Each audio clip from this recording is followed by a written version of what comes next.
Direncanakan pihak kontraktor pembangunan LRT Palembang, yakni PT Waskita Karya, akan melakukan uji coba LRT pada Februari 2018.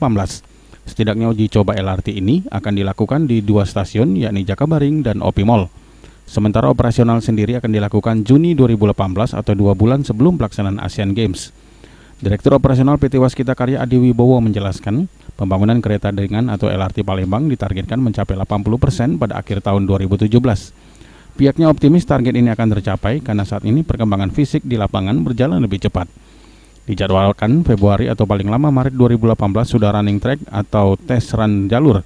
Nantinya ketika uji coba jalur dilakukan, kereta dari PT Kereta Api Indonesia sudah datang dan direncanakan Januari 2018, gerbong kereta LRT yang berasal dari PT Inka sudah tiba di Palembang. Jika uji coba ini berhasil, maka 3 bulan setelahnya LRT Palembang siap beroperasi. Semua akan selesai di Februari karena kami akan tes di bulan itu. Ya. Jadi memang kemarin ada kekurangan alat dan kami sekarang sedang produksi lagi untuk menambah alat untuk memasang rel. Keretanya kapan datang? Kemarin sih janjinya bulan Januari itu ada 1 gerbong yang akan bisa kami pakai untuk tes.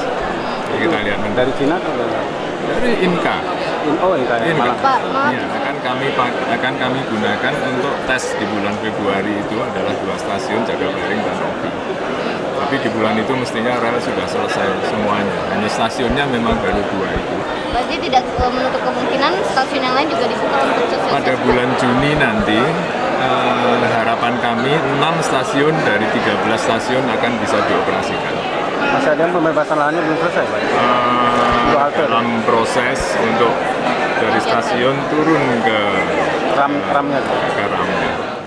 Menanggapi keberadaan LRT di Palembang, Rektor Universitas Sriwijaya Profesor Anis Sagap mengaku, transportasi publik ini memang sangat dibutuhkan masyarakat, namun harga tiketnya harus ekonomis. Memang public transport, kalau di kita ini kan baru. Ya, biasanya kalau sesuatu yang baru, kita ini agak berat meninggalkan budaya lama.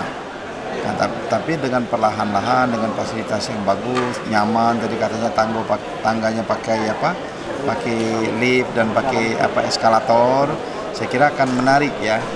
Apalagi nanti diikuti dengan harga rakyat. Murah. Karena mass transportation itu harus memberikan harga rakyat kalau mau ramai. Nanti kalau dia sudah ramai ikut, BEP-nya naik sendiri. Dia akan mendapatkan keuntungan ujungnya ya. Dan karena kalau sudah banyak, harga itu kan harga pasti murah kan. Julius Lumban Gaul, PAL TV.